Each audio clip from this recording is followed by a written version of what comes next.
खुलुमबाय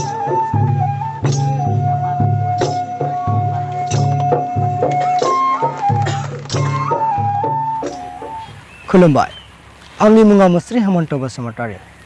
नोंथांमोना बयबो सांग्रां जासिनबावदो कर'ना भाइरास क'भिड-19 आयौ मा एसेबां गिख्रांथाव जासिनबावखो बेलाय मानो बारानिफ्राय बारा गासै बुहुमावनो सोमखिखां होबाय नोंनि आंनियावबो सोमजिफैनो हासिगौ मैखोम बेरखांनाय बायदि नों आं बेनिफ्राय रैखा मोननो दानो हांखुर जायाबा नोंनावबो न'आवनो जानो हासिगौ कर'ना क'भिड-19 रायजोनि बाहेरनिफ्राय न'सिङाव दोनफैजानाय सुबुंफोरनिफ्राय मानोना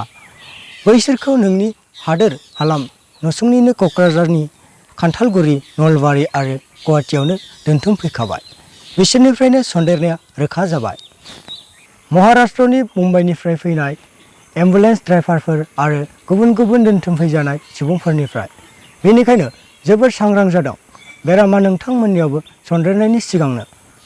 नङाबा रैखा गैला मानोना मिरु सरकार सावस्रि मन्त्रि बिफानारियाबो बेनि लोरबांथिखौ फोरमायखाबाय फोरमायनाया ओरैदि बे बेरामनि दिन्थिसिन नुजाथि बेरामखौ हगार हरनायनि सिगां आनजाद नायनायनि गोनांथि गैया खेबसे नेगेटिभ ओंखारोब्ला बेखौ आनजाद खालामनायनिबो गोनांथि गैया नायग्रा किटनि आंखालखौ जानथाय खालामनो थाखाय मिरु सावस्रिनि मन्त्रि बिफानारिनि बेयो बिथोन नायदो होनब्ला